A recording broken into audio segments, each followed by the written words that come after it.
Good evening, everybody. It's 7 o'clock. Hear an echo. We'll start with the Pledge of Allegiance. So all who are able, please rise and join us for the Pledge of Allegiance. I pledge allegiance to the flag of the United States of America, to the republic for which it stands, one nation, indivisible, with liberty and justice for all.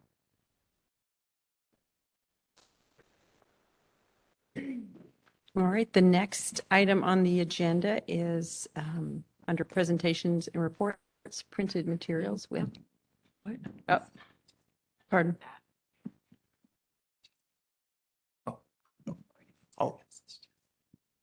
I'll give a brief Okay. update on that, Sarah. So each year, the school districts update their various handbooks, faculty handbooks, student handbooks, athletics. You can see the list there presented.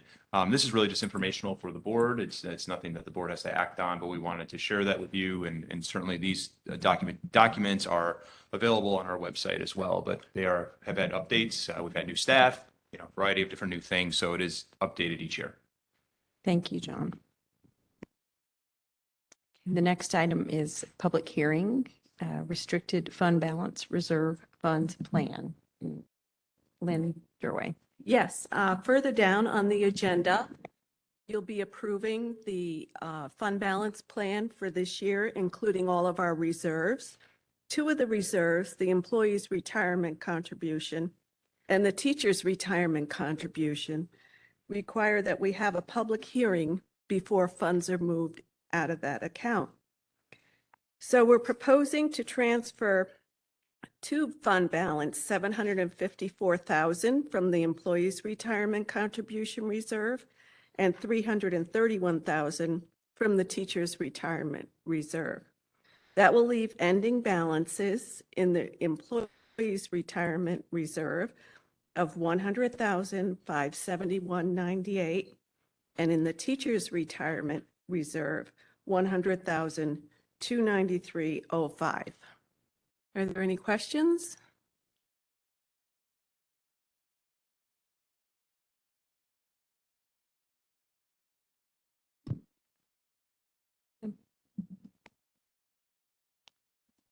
Our next item is Athletic Department Annual Report with Kyle Manning.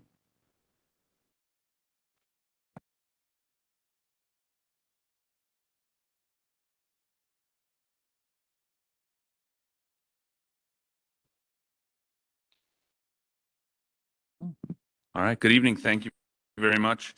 Appreciate the time to briefly report out on the state of athletics as we annually do here in September.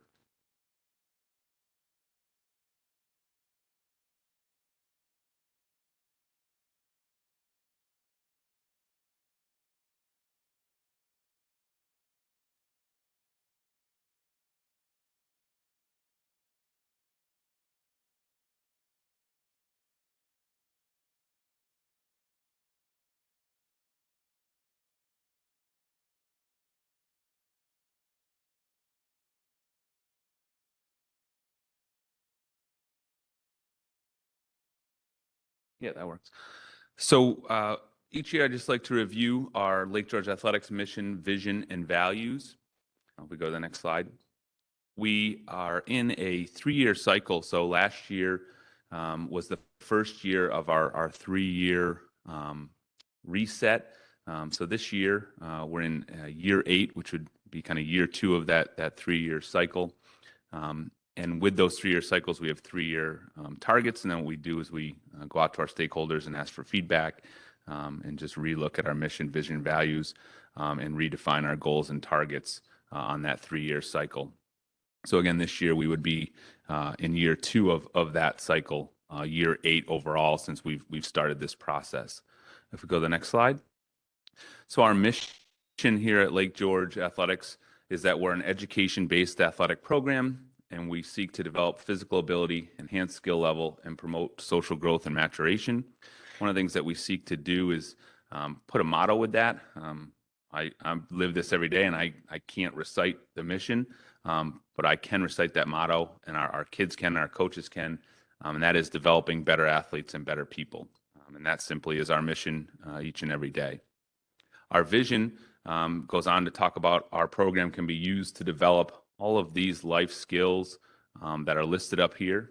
And on the next slide, it goes on to talk about our tenets, which I'll talk about a little bit later. But again, we put a motto to that so we can kind of remember it and try to live it every day. And that is 37 sports, one team. And the idea being that all of our offerings share that common vision. And then our last part is our values. We've been partnered with the Positive Coaching Alliance here for 4 years, and we have adopted some of their key terms into our values. It is the double goal coach. So the coach is seeking to develop better athletes, so win on the scoreboard or strive to win on the scoreboard, and also teach them life lessons.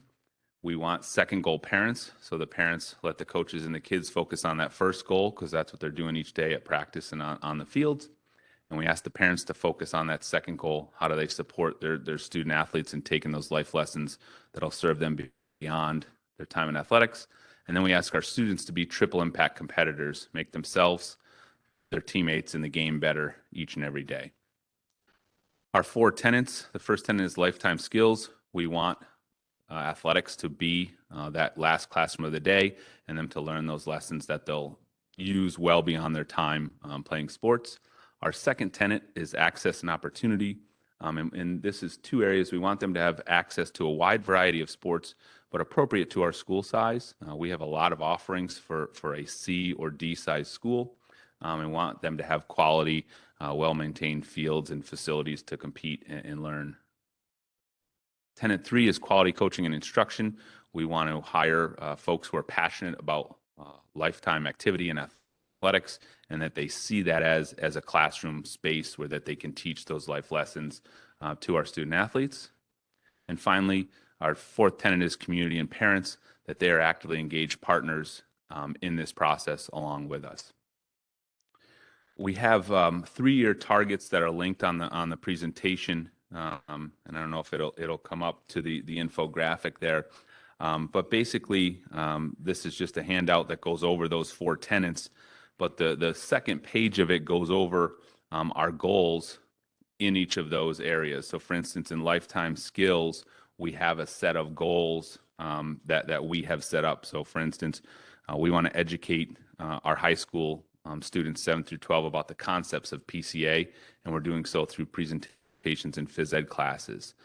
So each of those areas has goals and targets. I won't go through them all, but they're 3-year targets. So we're in year 2, seeking to meet those targets in each of those 4 tenet areas.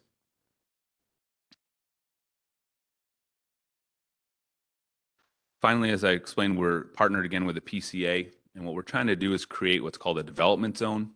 And as I talked about before, there's the second goal parent, the double goal coach, the triple impact competitor, and then myself, along with the coaches and the administration, want to be that single goal leader, right? We're trying to shape that culture to make our program that development zone where we can develop better athletes and better people each and every day.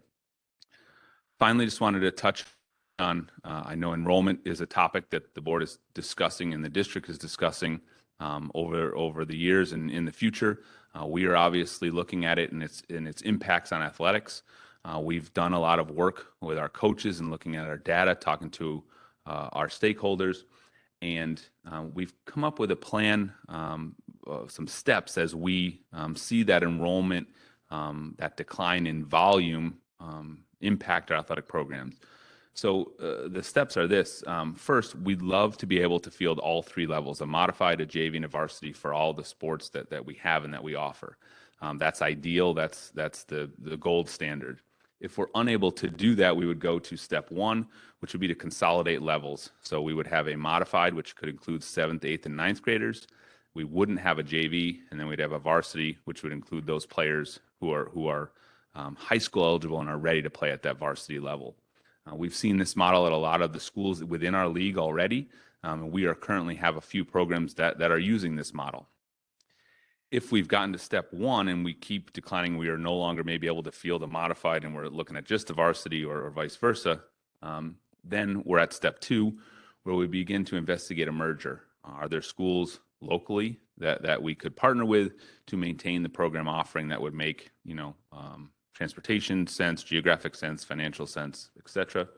And then unfortunately, step 3 on there, if a merger is not possible or if the numbers are not there, there's the possibility in the future with our enrollment going down and the volume of sports we have that some of those sports or levels may not be offered.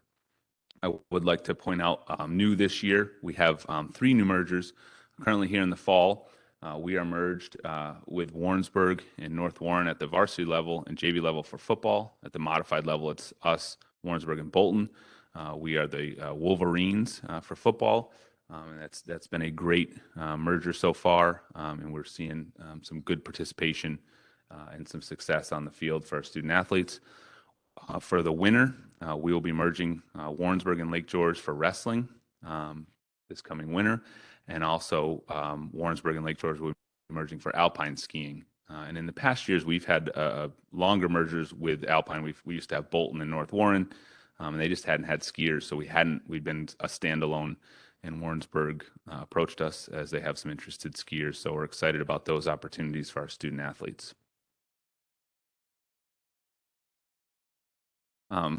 Finally, I'd like to thank you for your continued support as the board of our athletic program. And I put this last slide up here, a quote from Joe Ehrman, that sports isn't extracurricular, it's co-curricular, and we truly see that the fields, the courts, the running trails are that last classroom of the day, that our students are continuing to learn from our passionate coaches. So thank you again for your support.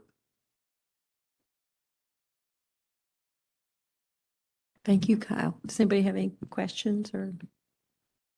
Oh, no, you go ahead. I didn't know if we knew, what is the percentage of students that participate in a sport at the school? Yeah, so we have we do look at that data. We break it down on various levels.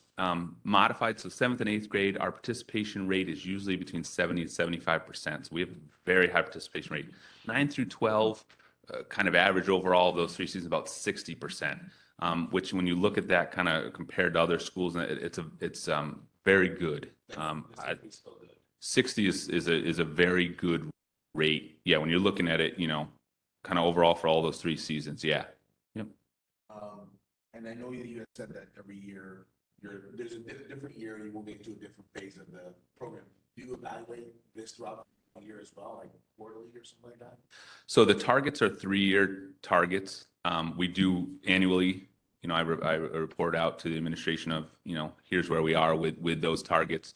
And then at the end of the 3 years, obviously we look at it cumulatively. They're kind of those longer range vision, mission and values targets. And so at the end of that 3-year cycle, what we do is we go back out to the stakeholders, usually involve the board, the administration, the student athletes, coaches, community members, to kind of redefine and make sure that our mission and vision and values reflect, the stakeholders' views, and also that our targets are living our mission and our vision and our culture. That's what I promise. Yeah.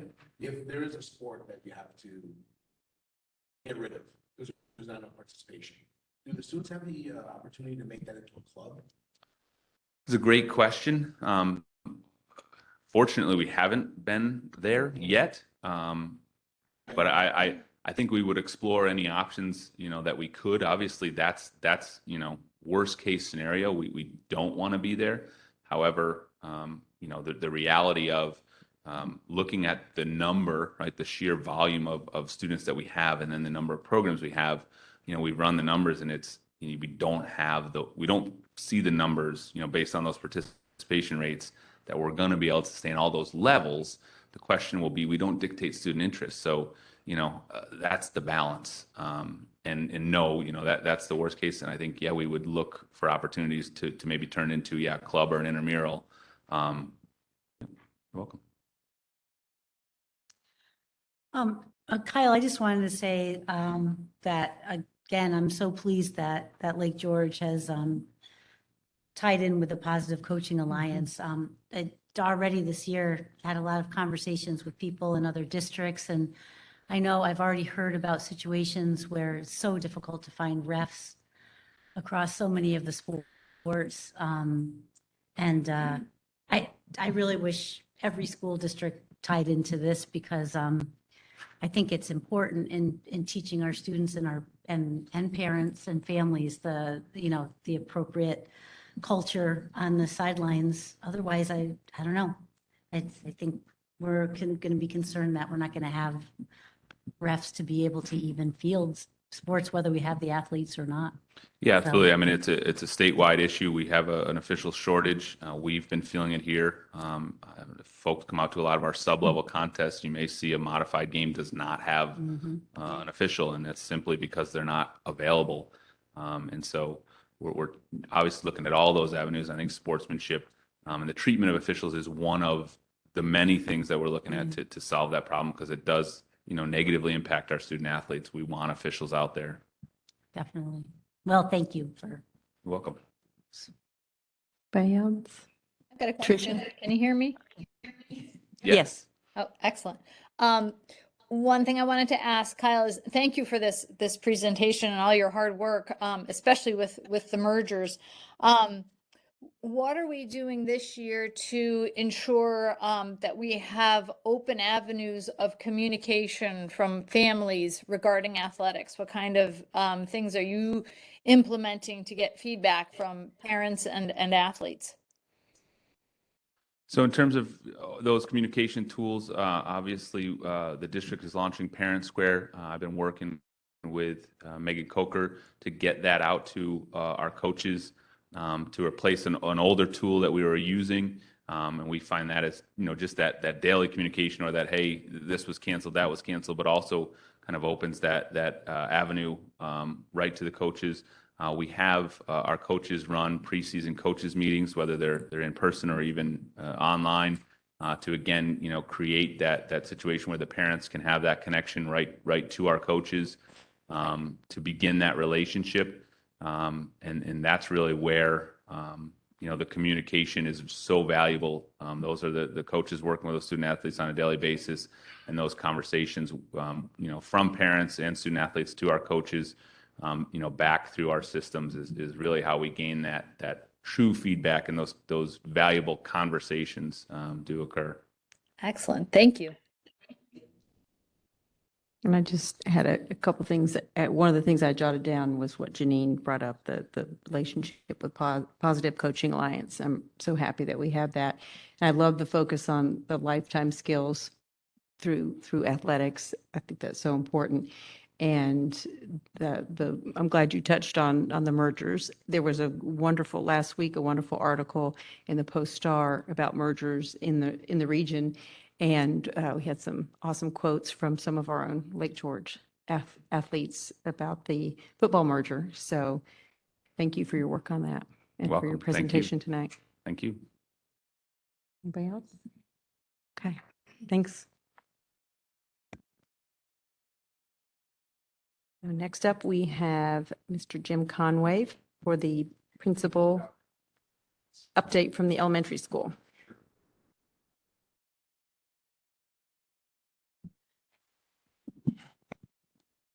All right, good evening, everybody. We had a great opening. It was exciting, an opening for me as we've ever had. Our staff had 2 great staff development days. They had worked hard all summer long. They were ready for kids. And our students walking into the building this year was very different than it's been the past few years. Kids walking in, holding hands, walking in together with their friends in the classroom by 8:05 on our first day of school, sitting at desks that were near each other or small tables. Later throughout the day, just walking through the building, kids sitting in circles and next to each other on the carpet. It was wonderful. Things were very exciting in that regard. I do want to thank Mr. Luthringer for being there as we opened up and being there over the past week. Certainly that sets a real positive tone and feel in the building. He's had lunch with kids and, went into classrooms, was greeting kids as they got off the bus and many other things that I didn't see. But thank you for that and being in the building to set that tone. Some other thanks really that Mr. Kokoza and I both echo these sentiments. Our buildings and grounds crew did a tremendous job. The buildings look great. Kurt Harrington and the staffs in both buildings should be commended for that work. Go right to our transportation department and Andy Raymond. I'm sure that for John, seeing the buses all get in on that day one when they're supposed to be there was something unique. But it happens here in Lake George, and it's because of the work that Andy and his team do in the transportation department. And the same thing with the cafeteria. The cafeteria, it was amazing. We've got a salad bar back again, and things are exciting for our kids, and we're all sitting together again in the cafeteria. And Jeff DeStephanis and his team did a great job. So I want to get that out. And again, Fran and I both share those sentiments with all the work that was done leading up to our opening. I do want to introduce Jen O'Leary. Jen is going to be doing her administrative internship with me, so you'll see her at meetings. She'll be here throughout the year. She's a parent of a student at the elementary school and one who will be on his way down the road, and is also a teacher in the Saratoga Springs City School District. So welcome. Just a heads up, our Let's Get Acquainted night is this Thursday. And we're trying a little different format this year, where in the past, we always had 2 nights. And we're going to try to get it all in on one night this year. We think that we can do that. The format is at 6:30, from 6:30 to 7:30 p.m. Our special area teachers will be set up in the gymnasium at different tables. So parents will make their way, travel in, check in with all of our specialists. And at 7 o'clock, so 1 hour in the gym, but those parents who have students in K through 2 at 7, their presentations are going on in classrooms. 7:30 to 8 o'clock presentations with our 3rd through 6th grade classrooms. So if you have an opportunity to come join us, feel free. But again, that night is really a time for the teachers to be sharing information with families, setting up communication structures. It's not an open house format in that we're sharing a whole lot that we've done yet this school year, but it's just a good opportunity. And I'm always proud of the fact that all of our parents are there. It says an awful lot about the commitment to their children's education. It says an awful lot about our community. Our teachers do a great job reaching out and ensuring that people are there, but our parents are there for their kids. And it's not like that everywhere. Going to wrap up with a couple of things from PTSO. I did want to thank Ms. McKenzie and Mrs. Bruning for being there, as well as Mr. Luthringer. They saw the energy in our PTSO. We have a full slate of officers this year, and they are eager to bring back some things that we didn't have an opportunity to do. Whether it was our air band event or the way we set up the holiday fair, they are very excited and eager to get rolling with things. And one of their big events, it's an annual event, our Fall Festival, which is September 30th from 5 to 7 p.m.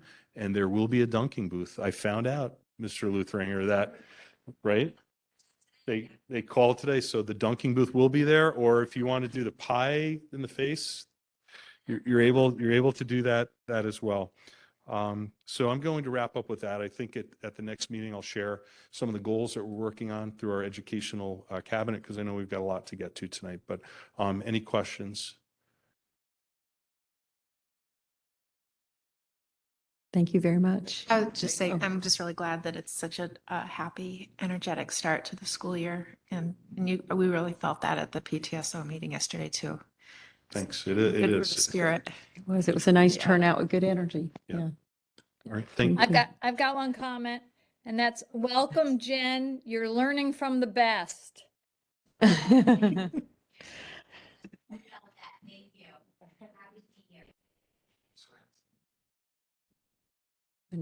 Next up, we have Mr. Frank Koza with the secondary update. Hi, good evening. Yes, equally exciting starting the year. However, try opening a school with car show weekend occurring. So if anyone ever wants to train to be an administrator, open a school with 50,000 people descending on a small village. But we can't thank the Warren County Sheriff enough, and the village and the town for supporting us in keeping our doors open Thursday and Friday. But I'll tell you that at the close of school on Friday, we all got out of here because the streets closed and they took over our little village here, which is all a good thing.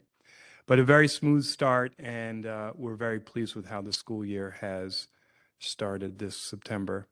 Our forum, our shared decision-making, just like cabinet, started our goal development process actually today. And just like Mr. Conway will share in October, the goals of cabinet, I too will share with you at our October meeting, our shared decision-making building goals that we will develop through a collaborative process at our October board meeting. Next week is our Spirit Week, our annual Student Council Spirit Week, and it ends on Saturday with our homecoming dance. So if you have nothing to do next Saturday evening, come on over to the gym and have fun with us at our homecoming dance. Open house for the high school is Thursday, September 29th. Past couple of days, we've had excellent community collaboration with the Village of Lake George. We have hosted 2 of their village and town joint meetings for the dissolution vote, which is occurring right now. So our auditorium was host of those 2 town and village meetings. And this weekend is the Jazz Festival in the village, and we are the backup site. And I checked the weather, and it looks like it will remain at Shepherd Park. However, if it rains, they'll be in our auditorium. We're very appreciative, Jim Conway and myself and the other administrators with the Needham Group. They have done a full safety audit of our district, and we are just starting to collate and look at the information that they have shared. They are new to us as of last year, and I think the administrative group along with the school district is going to learn a lot from this safety group. They are coming in with a new set of eyes, looking at our facilities and giving us some great recommendations. And with that, I want to echo what Jim has said, but additionally add, we're so appreciative to Lynn Durway and to John Luthringer for their supportive leadership that they have completely supported everything that Jim and I and Megan have been doing to open up schools. Their servant leadership has been very appreciative in just making things happen for us so that we can make things happen for our staff and our staff can make things happen for our students. So on behalf of the administrative group, we want to thank Lynn and John for probably in the 16 years that I've been here and 15 years that he's been here, the smoothest opening we've ever had. And finally, I want to wrap up with the Alumni Association has some significant events coming up. This weekend, the class of 1972 is having their 50th reunion. They are celebrating in a private party on Friday evening. Saturday, they're getting a tour of their alma mater. And then Saturday evening at the Barnsider, they're going to have their class dinner. So it should be fun for them, class of 72. And after the Fall Festival, if you're looking for something to do, is the annual Alumni Association Fall Reception. It's a huge success last year. It was brought back. It's Friday, September 30th. It starts at 6 o'clock, so you could be at the Fall Festival, and then when you wrap up the Fall Festival, head over to the Garrison. It's $10. You can prepay, which they would prefer, or you can pay at the door. And that's Friday the 30th at 6 o'clock at the Garrison.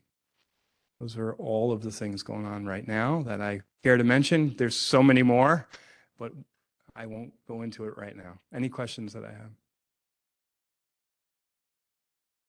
Thank you very much. Thank you. Glad to hear things are going so smoothly. And next up, we have Mr. John Luthringer with the superintendent's report. Great. Thank you, Katie. Thank you so much for the appreciative words from the administrative team. It's really, truly been a seamless, high-energy opening. We did have 2 staff development days. I'm not going to speak on everything, as Jim certainly and Fran said it best, but we had 2 wonderful superintendent's days to open. Really great messages. We did have a couple, we had some guest speakers to include a member from our employee assistance program speak about services and support systems that we have in place for our employees. It's a great program. We're encouraging our employees to use it for a variety of things that they might be looking for some additional support for. We also had, we had 15 new staff members join the ranks of Lake George Central School District, which is really exciting. We've had a tremendous retirement classes the last couple of years. So Megan also spoke about our new induction program that we have and ways that we're going to continue to support our newest educators. So really wonderful message, sharing our mission and vision that that she's worked really hard on. So we're really excited to see that through. We had 2 wonderful days in the summer, as the board knows, professional development series for those new educators, and that's going to be an ongoing for our we have 4 years before they are up for tenure. So we're really going to keep that ongoing each year. It's going to continue to build. So we're really excited about seeing that come to fruition this year. I would be remiss if I didn't mention also, just again, to piggyback on Mr. Conway, the transportation department has been absolutely outstanding. I was standing there opening day. I got there quite early. I'm not sure what to quite expect, other than I knew it was going to happen because I talked to Mr. Andy Raymond the day before and went down, and we kind of were just checking in and seeing how things were going. But Andy and the drivers really had it down pat. They were here on time. Kids were off the bus. They were back here to the junior senior high school. It just really went seamless. So I want to give a lot of kudos to Andy Raymond and the bus drivers. They really did a tremendous job and continue to do. We had an increase in ridership this year due to the COVID regulations diminishing. So we had a lot of students returning back to the bus. We had also an influx of new students, as a lot of districts do right before the start of the year. We had that, and that puts a lot of pressure on our transportation department, and they really did an outstanding job. Again, our building and grounds as well. The buildings have not looked better, according to, to our 2 principals. Just really appreciative of the work that our custodial staff does each and every day to really make these buildings shine. They truly look outstanding. And again, our teachers and staff, they were so well prepared. I was around the week before, and classrooms were coming together. Teachers were here. They were getting prepared. Our administrative team have done just a tremendous job ensuring that the buildings were ready to go for the start of the school year. And I should also just mention too, food service. The salad bar is back, and it is wonderful. I enjoyed the salad bar twice. I had the pleasure of eating lunch with lots of our students, but really enjoyed spending time with our first graders. Our dialogue was great. And I'll just share that one of the students said the best part of getting back to school was being able to sit next to friends again. So that touched my heart. It's important. We want our kids to be able to collaborate, socialize, be together, and work in groups. So again, we hit the ground running. It was just a tremendous opening, and I'm really excited about our start. So I'm excited to be here, and it's just been wonderful to get to know our teachers and see the building really come back to life.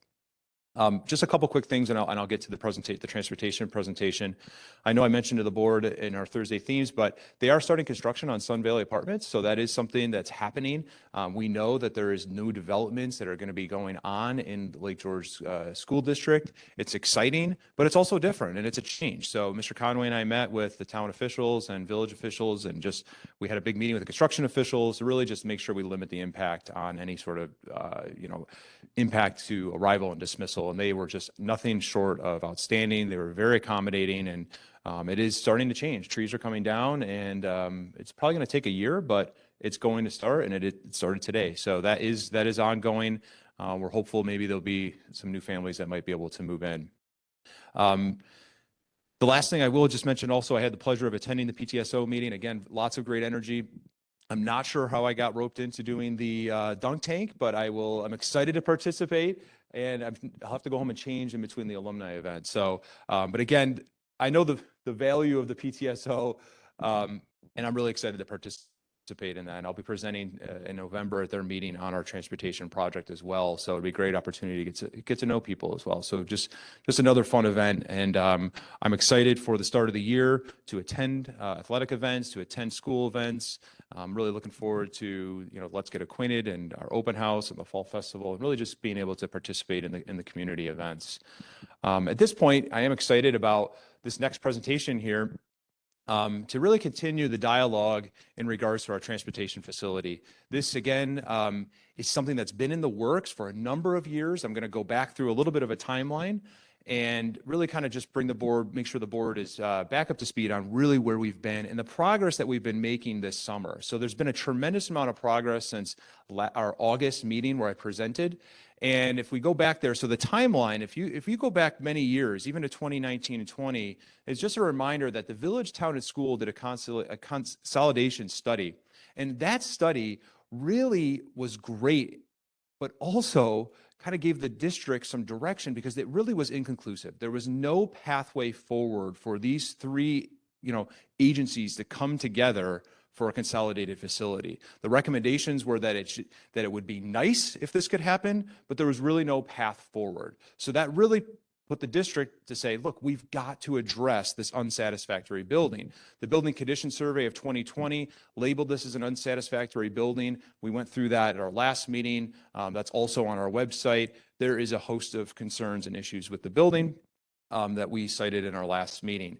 In addition to that, so that launched us into this past year and studying lots of different options. So again, we went through a host of options, looking at new construction, looking at renovating, looking at other possibilities out in the community. So we really did a lot of studying, and that really kind of led us to a couple presentations. There's been 3 so far to the board: May, June, and August. This is our 4th one tonight.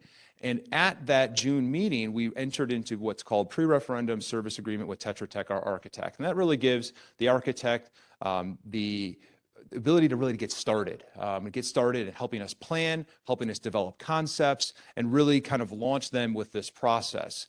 So part of that process is we formed a stakeholder committee. We have internal and external stakeholders that have been involved all summer in helping the district figure out what's the best option. So we presented 2 options that really came down to the 2 best options. Again, we talked about renovating or building new, and the committee unanimously determined that building new construction was the best option to pursue.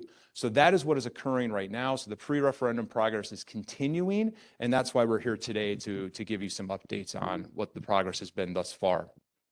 So again, the completed steps that are or in progress. So we have what we're going to present to you tonight. We have facility conceptual designs have been developed. So again, these are conceptual designs. We're going to show you some of them pertaining to the site plan and the facility layout for the facility. It's okay.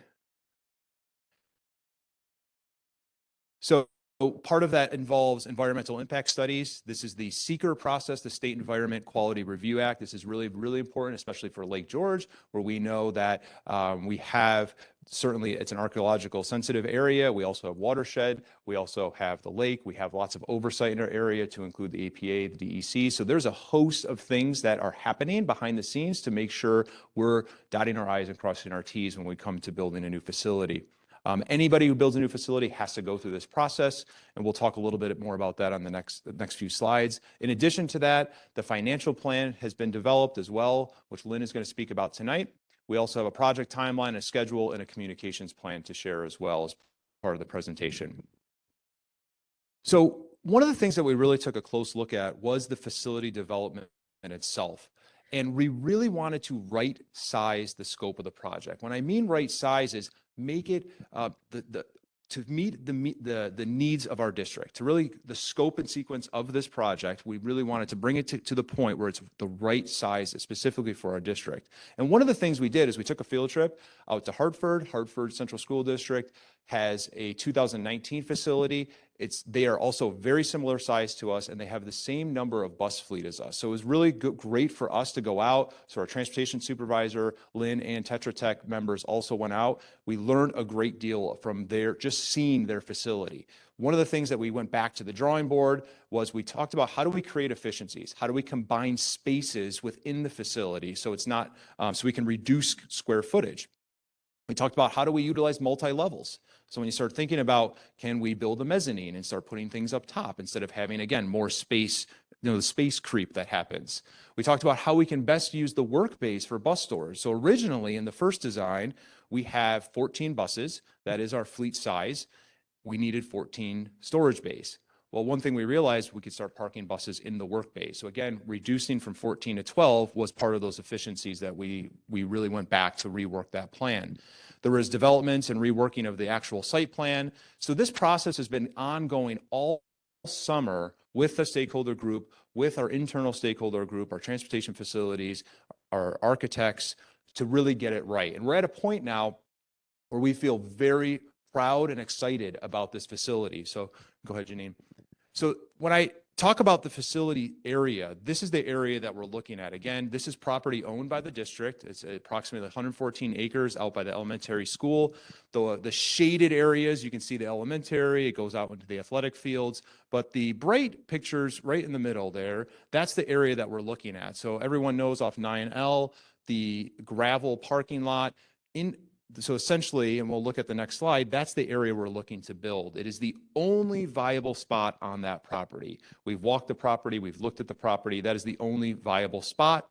And it's quite viable, as you can see with this next drawing. So can you go back to me?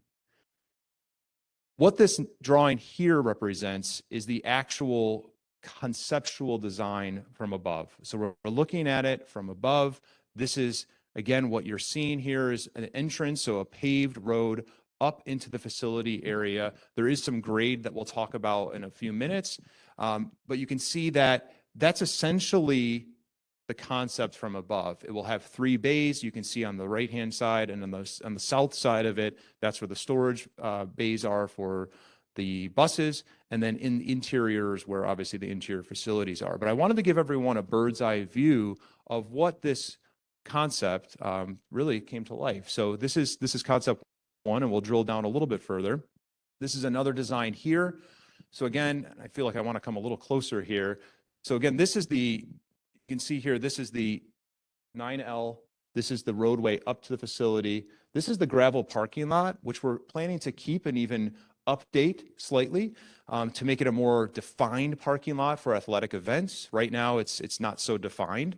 So we're really utilizing this as a way to define that more. And then you can see the roadway going up to the facility. The facility, again, you can see the 3 work bays on the right-hand side and the storage facilities on the left and the interior as well. There is parking around the perimeter, but you can see that there's a bit of grade there.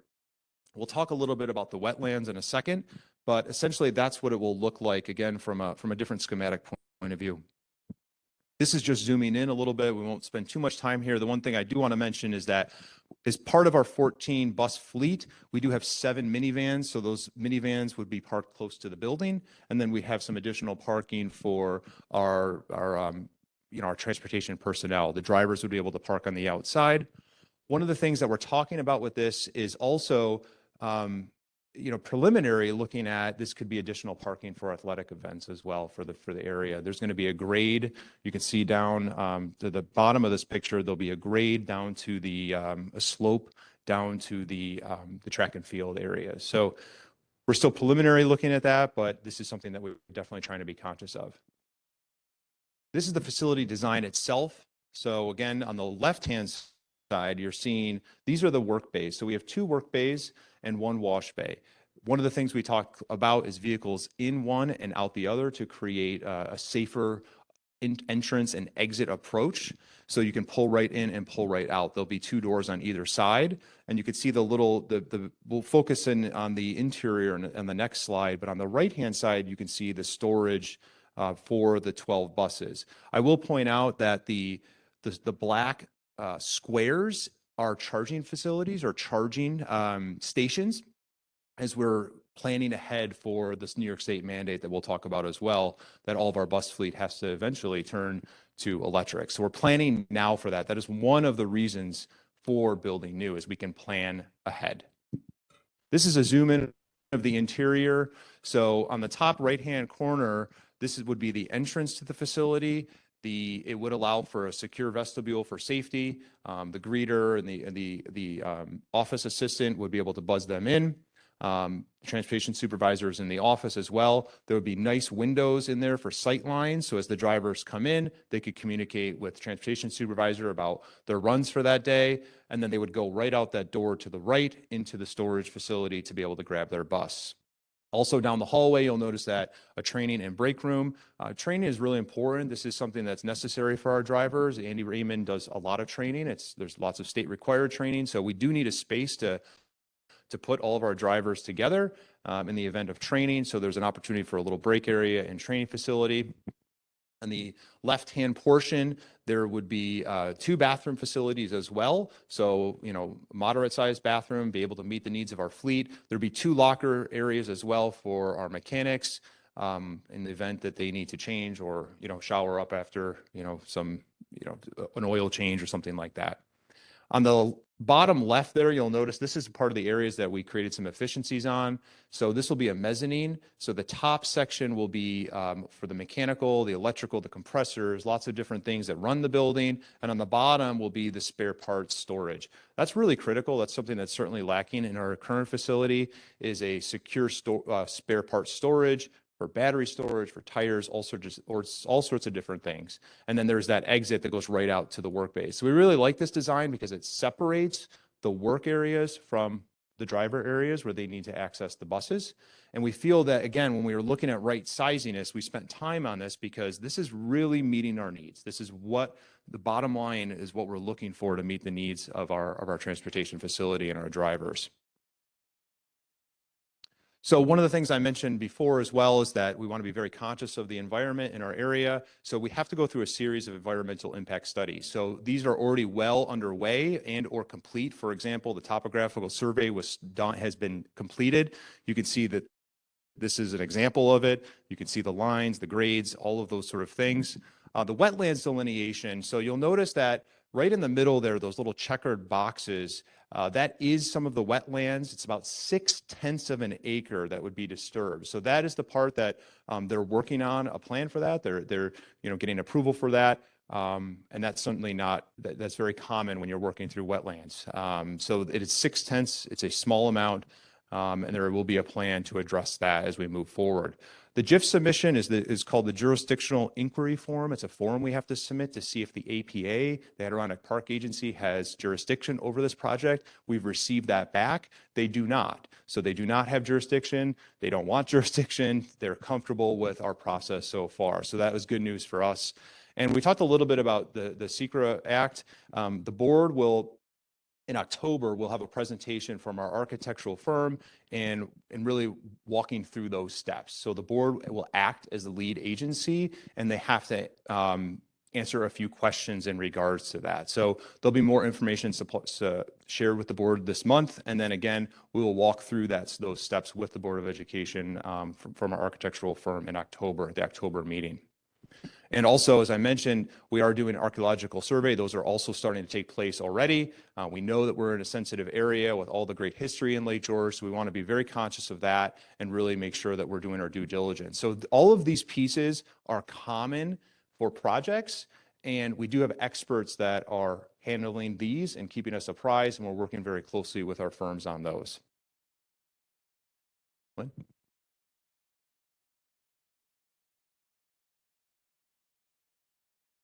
As mentioned, the timing of this project is perfect to coincide with the new electronic vehicle requirements that are coming down the pike. In 2027, we have to begin purchasing electronic buses.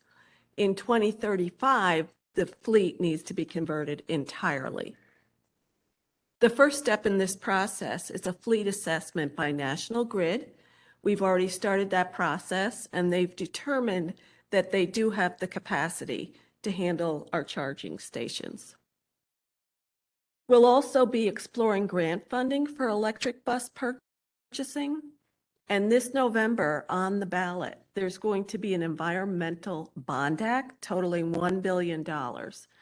So that would be for all municipalities in the state. We've had fiscal advisors, our financial consultants, come up with an estimated debt schedule. Because this will be new building, we'll receive 30-year funding from the state at our state building aid ratio of 10%. So you always want to match up your bond expenditures with that debt schedule. The total cost of the facility is $13.5 million. We currently have $4 million in capital reserve funds to put toward this project. And we're estimating that we'll have another $1.5 million in capital funds. So that's going to reduce the amount that needs to be borrowed. Our goal is to keep the debt service level at this year's amount, which is $708,000. And if we're able to do that, which we believe we can, taxes will not increase because of this project. So the whole idea is debt is falling off the books. That's when debt will come on the books.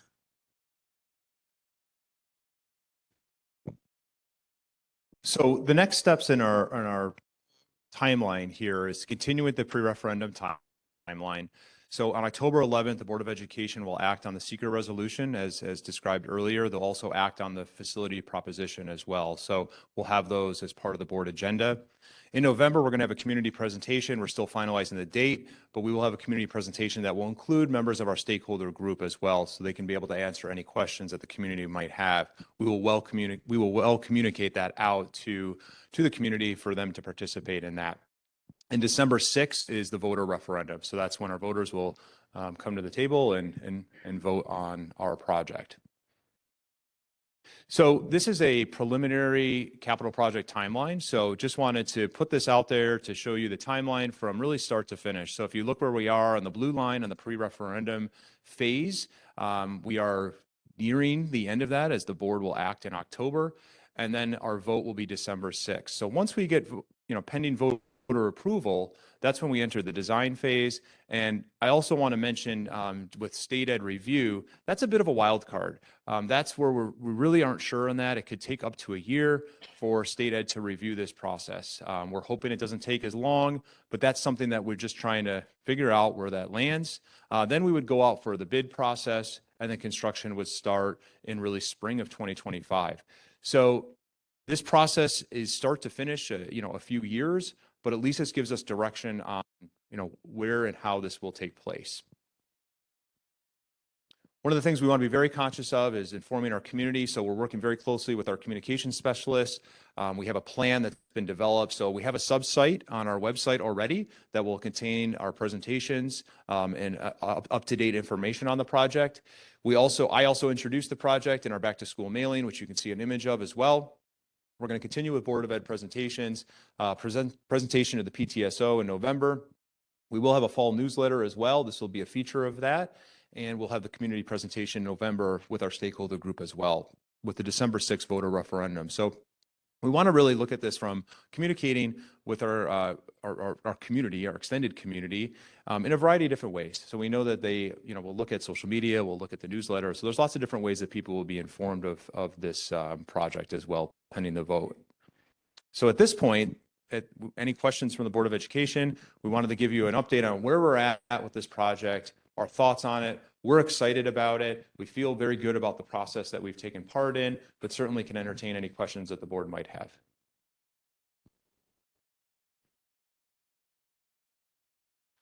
I just would want to say thank you for this very comprehensive and understandable presentation. And it's just really exciting to see all systems go and not having to increase the tax levy. I mean, it's really exciting.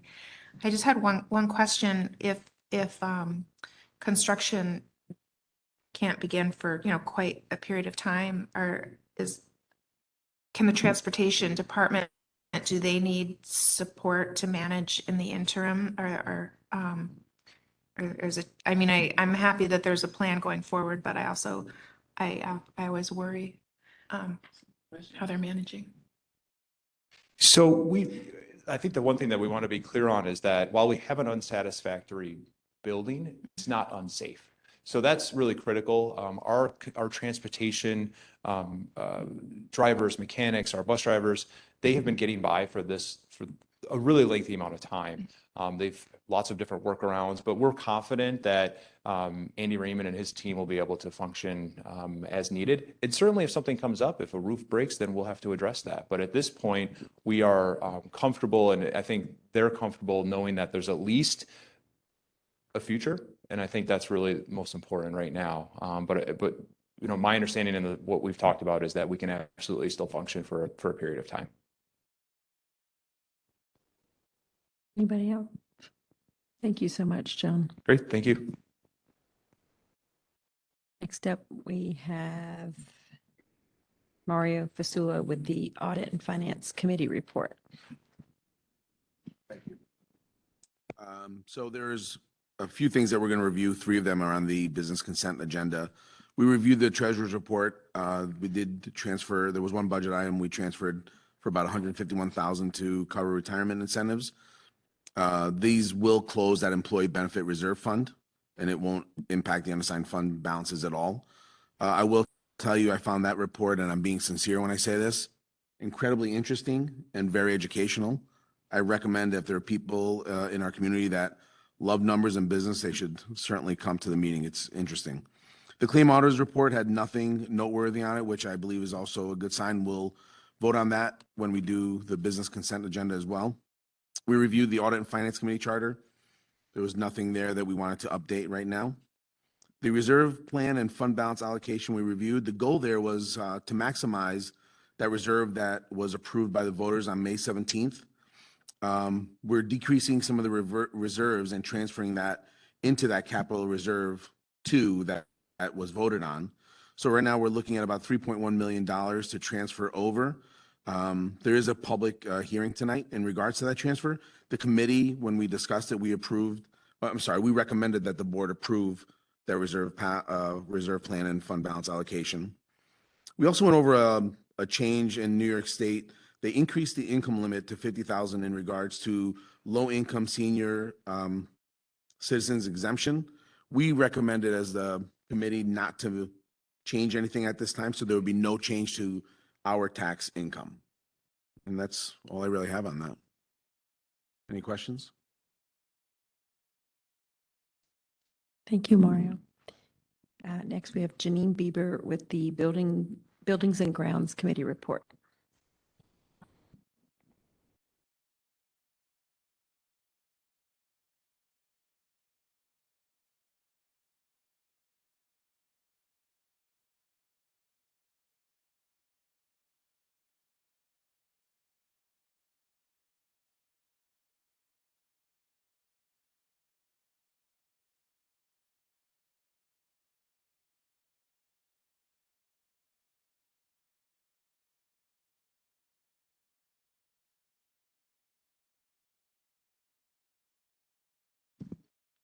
Thank you, Janine. Next up is Mary Ann McKenzie with the Policy Committee report. Okay, we have got 3 policies up for first read tonight, and they include policy 1530 minutes. That was an Erie 1 update that reflects amendments to Public Officers Law, Section 106, requiring the school district to maintain an updated website and post board meeting minutes on the website within 2 weeks and executive session minutes within 1 week. Another Erie 1 BOCES update was 6560, determination of employment status, employee or independent contractor.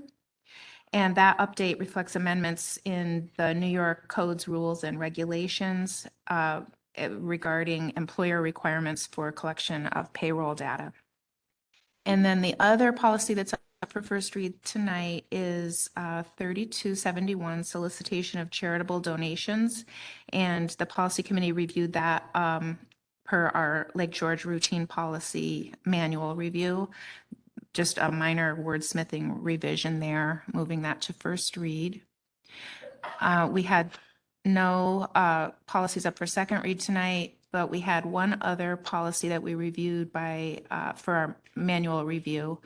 That was 3240, and we reviewed that, and there were no suggested revisions. And so that we recommend just receive an updated date of review and doesn't need to move forward to board action. We had our first policy committee meeting of the year last night. The minutes of that will be in my policy report next month, but I will articulate what we discussed tonight. We had the opportunity to review and we agreed upon an updated policy committee charge for the school year. Second, we circled back to the topic of anti-bullying in the workplace and or civility policy. And if you recall, just to refresh people's memory, back in the spring of 2021, we had, we recognized that the school district was lacking written guidelines, expectations for adult conduct in the district. we had received a superintendent referral to the policy committee to consider adopting a civility policy. We also recognized at that same time that we needed a district code of conduct to be established and put in place. So at that time, we have a legal obligation toward the district code of conduct to have that established. We recognize that the same types of language that could live in either a civility policy as well as the district code of conduct, similar language could exist in both places regarding adult conduct. And so we planned at that time to revisit the topic of a policy after the district code of conduct was established. It is established now, and so we revisited it in our policy committee meeting last night. And what we noted as a group was that the district level code of conduct does possess clear guidance and expectations regarding adult conduct. And as well, it details pathways for an individual to resolve conflict. And we also noted that the themes of like our values, which we can express in our district code of conduct, could be also expressed in policy, but our values we recognize exist in our strategic plan, our philosophy statement, and elsewhere in the district. And so the consensus was the policy committee did not feel that the district was in need of further language via a standalone policy on civility or workplace bullying. And so we are not recommending a separate policy on that topic. We also spent a fair bit of time discussing 3 other policies last night. All three were Erie 1 BOCES updates.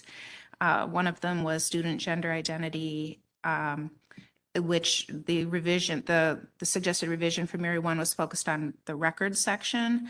And we also discussed the regular board meeting and rules policy 1510.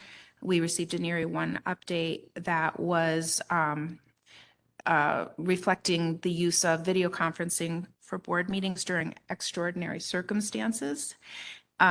We reviewed those 2 policies together, and the recommended revisions will be put in the policy and should be appearing for first read next month. But I do want to point out that the extraordinary circumstances component to the 1510 policy will also will be accompanied by like a modified resolution in our future board meeting. I don't know if, just to refresh people's memory again, last August we had a resolution that the board acted on regarding use of video conferencing. That was not with regard to extraordinary circumstances. So we may be modifying that resolution. It's a little complicated, but you'll see when there's more information in front of you. We'll talk about it again. And the last policy that we had time to discuss was 7540 suicide is the name of the policy. Erie 1 has had this sample policy in place, and they provided revision given that there is a new suicide hotline number and supportive resources that have just been issued from NICEAD this past spring. However, our district doesn't have this policy in the books right now, and so we used the last minutes of our meeting last night as an opportunity to start discussion on the merits of adopting such a policy. And but it was just the beginning of a conversation, and we want to allow our district administrators opportunity to reflect with staff and just reflect on more deeply on what the district needs and what would be useful for us. So we'll continue that conversation at our next policy meeting in November. And that is all we had time for. That's my report. Any questions? Thank you, Marianne. Next up, we have our first public comment section, and We have one person on the sign-up sheet. If for some reason you didn't have the opportunity to sign up on the sheet, you can still come up for public comment. We have the sign-up sheet so that we're able to be able to contact somebody if they have a question or concern that needs follow-up. I'm just going to very briefly, it's early in the school year, read some of our just bullet points for public comment. The Lake George Central School District Board of Education welcomes district residents, parents, and other interested persons to its meetings. So welcome tonight. We're happy to see you here. Community involvement at board meetings is encouraged so that the board can better understand and represent the views of its constituents. Please be aware that by law, individual student information or particular personnel issues cannot be discussed at public sessions of the board. When you come to the microphone, if you can state your name, that would be great. And the board and district staff take public comment very seriously. Careful notes are taken of questions and concerns, and so that they can be addressed as soon as possible. And thank you in advance for helping to maintain a safe and respectful decorum for our meeting. So on the list, I have Amanda Doers.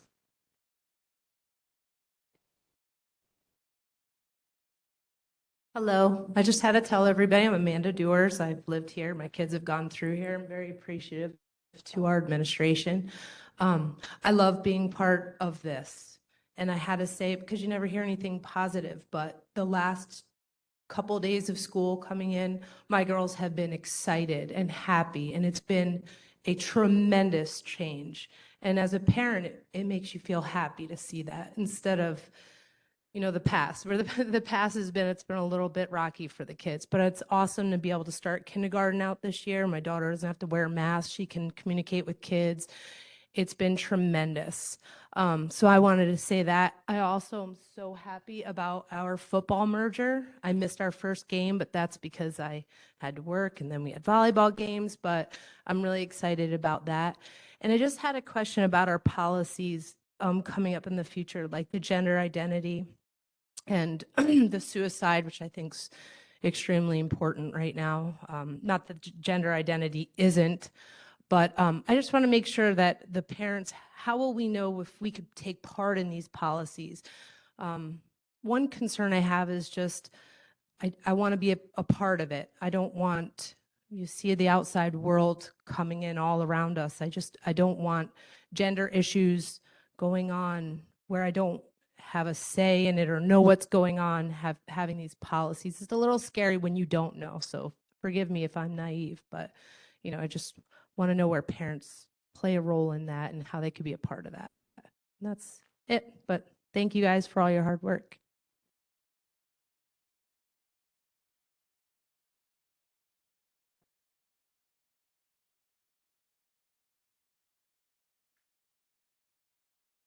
Lisa Doster. I have children in the district. I'm sure we have experts working on this bus garage, but when we talk about charging stations, can we consider firewalls? I'm sure they are, but just wanted to put that note out there. We've seen electric vehicles exploding, and we don't want the whole bus garage to go up. So if we could do firewalls in between those charging stations, that's something to consider. Thank you. Thank you.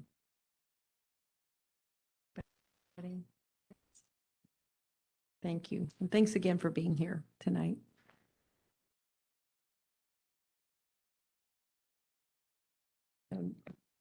Yes. Yeah, so Katie, I just wanted to point out and to, remind people that, our policy committee meetings are scheduled and that the public is welcome to attend, and we provide opportunity for public comment.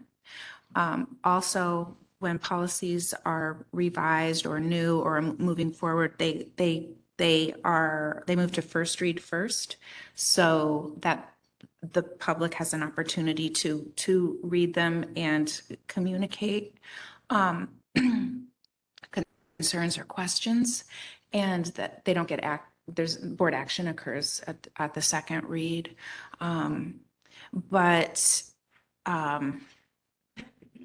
forgot I was going to say. I was going to add one other thing. Amanda, I'm going to reach out to you. I was just writing, I'll email you. Great, thank you.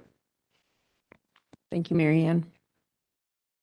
Oh, I know what I was going to say. I'm sorry. I was just going to say that I just wanted to remind too, that with regard to the, like some of the policies, like the gender identity one specifically, a revision came from Erie One that was addressing one feature of it, but that policy itself has been in place in the district since 2016. And so I just wanted to state that out loud. Thanks. I think the change is a mandated change, right, in the policy? Yes. Yeah, okay. Mhm. Yes, they are. Thank you. That was helpful, Mary Ann. Thank you. Next, we have our school business consent agenda. So, As recommended by the superintendent, be resolved that the Board of Education of the Lake George Central School District hereby approves the school business consent agenda items A through M. To summarize, item A is to approve the amended minutes from the 14th and August 2nd and August 11 minutes or meetings. Item B refers to the minutes or the recommendations from Committee on Special Education. Item C is the Treasury Report, an extracurricular activities fund. Item D is the Claims Auditor Report. This report is attached again to the agenda of the meeting. Item E is the policy statement and attachments for participation in the National School Lunch and Breakfast programs for this school year. Item F is there's items, again, of surplus property of no value to the district. Those are obsolete or damaged beyond repair, and the district will dispose of said items in accordance with board policy. Item G is a motion to authorize the superintendent to make budgetary transfers within the 2022-23 school district budget with a threshold of budget transfers up to $100,000. I should mention that this was discussed last year. This is, again, something that we would put into the July, the board, that July meeting, and really allows the district to conduct day-to-day operations more efficiently. Item 8, I just want to make sure. Item H is a memorandum of understanding between the district and the Lake George Staff Association in regards to a pathway of advancement in the area of building maintenance in the Building and Grounds Department. It's a great thing. Item I is the sale of surplus 2017 Ford Microbird mini school bus to the highest bidder, the amount of $31,500. Item J is another surplus item, the 2012 Freightliner school bus to the highest bidder, and again, the amount of $10,400. Item K refers to, again, the sale of surplus Field Saver infield storage cover for a 30-inch roller in the amount of $115.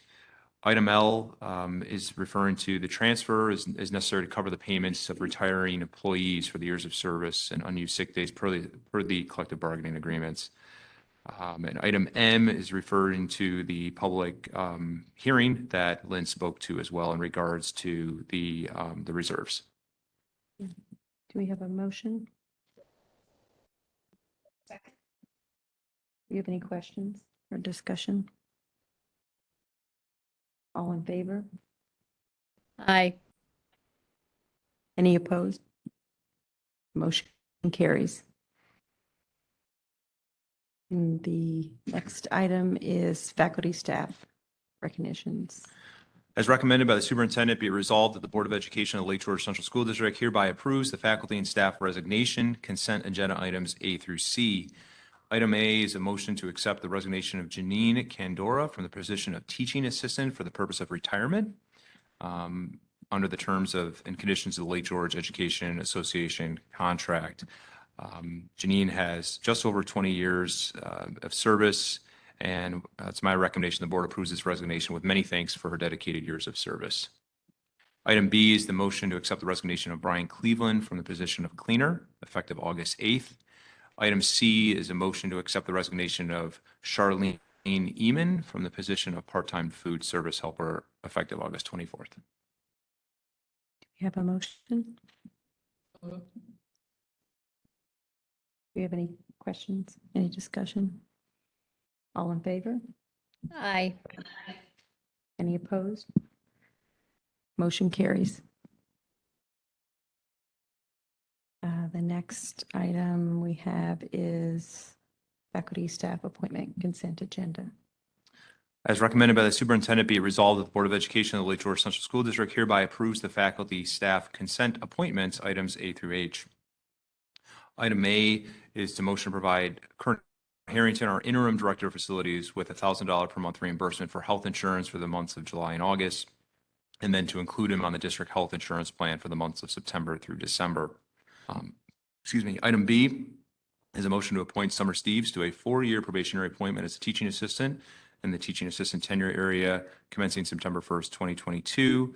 It's contingent upon the requirements of educational law. She's working towards her teaching certification. So again, it's contingent upon that. Item C, Kevin Norton is being recommended for the probationary position of full-time bus driver effective September 7th, 2022. He's been doing a great job and received training from our department to receive his CDL license.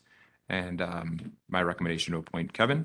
Item D, Caitlin Schlinger is being recommended for the position of long-term substitute English teacher from September 6th through on or about January 27th, 2023.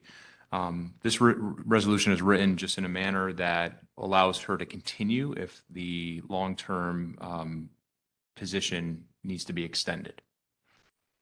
Item E, each year the board approves the substitute rates for individuals not hired through BOCES.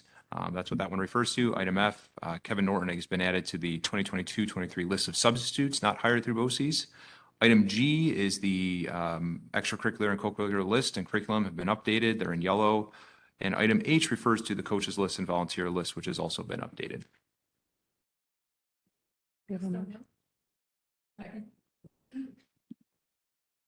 Any questions or discussion? All in favor? Aye. Aye. Any opposed? Motion carries.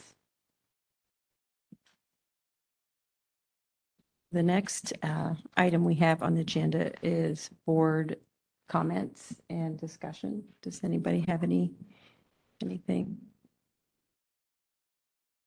I have one item. I just wanted to let people know, and you and I probably need to connect about this too. We have the resolution packet for NYSBA's annual convention. And it's a large list. I think there's about 43 resolutions. And again, these are things that as your delegate, or when Rosemary's the alternate, we'd be voting at the annual business meeting to advocate for what we'd like NYSBA to advocate for on our behalf. And so, I'm sorry, NYSBA is the New York State School Board Association. Thanks, Katie.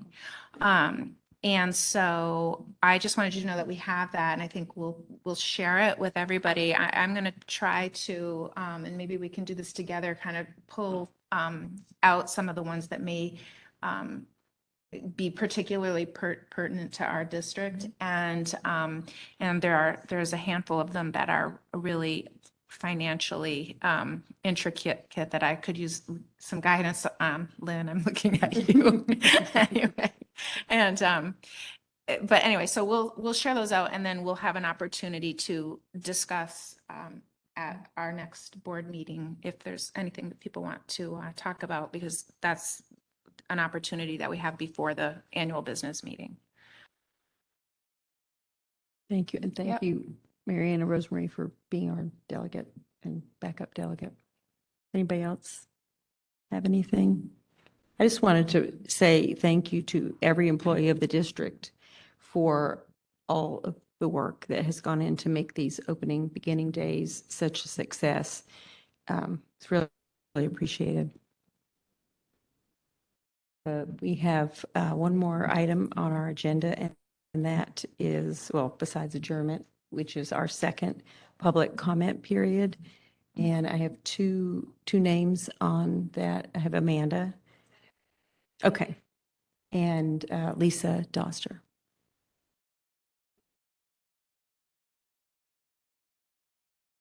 Hi, again, Lisa Doster. I just have a couple items for discussion. Prior to the addition of our new superintendent, there have been past inquiries made to our Board of Education about our election and processes. We were told a written response would be forthcoming. Why to date has our Board of Ed ignored and not responded in writing to the formal inquiries? A written response, recount, resolution will be required from our Board of Education. If there is no attempt for a written response, this may result in further action. Also, I would like to make a suggestion to foster better communication in the future to the junior high school incoming 7th grade class and parents of those students. In the first couple days of this school year, many parents of the children playing sports were unaware of the after-school process and available after-school activities prior to the scheduled sport activities beginning, as well as what transportation was being provided to the sports programs. Maybe better instruction to this and discussion on the Schedule Galaxy app can also be made in the future during the orientation process to the incoming 7th grade class. Thank you. Thank you very much. Is there any?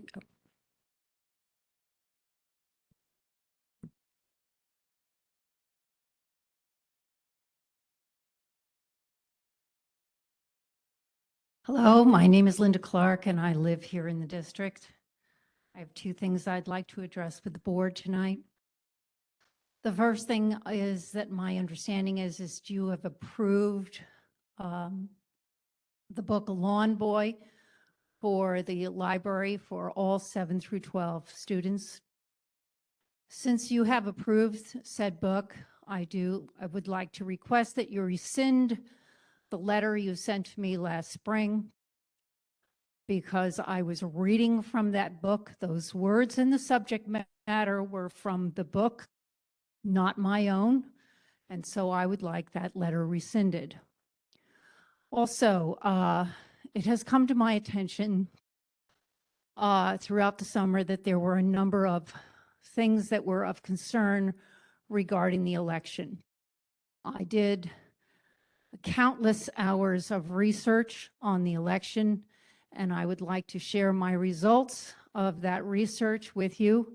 And I have a number of requests for you to answer those questions and address the issues in my letter.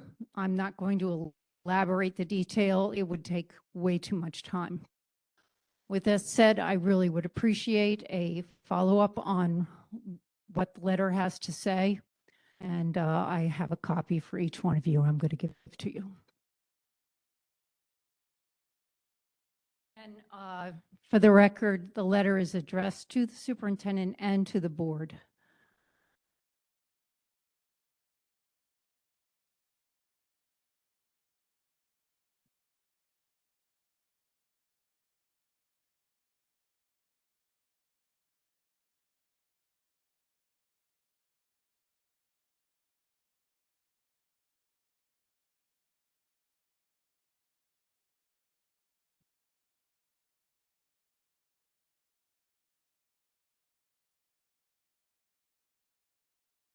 Thank you. Is there anybody else who would like to make a public comment? Thank you very much. And thank you again for being here, everybody. The last item on our agenda is adjournment. Do I have a motion to adjourn the meeting? So moved. Second. Any questions or discussion on adjournment? All in favor? Hi. Any opposed? Motion carries. Thank you.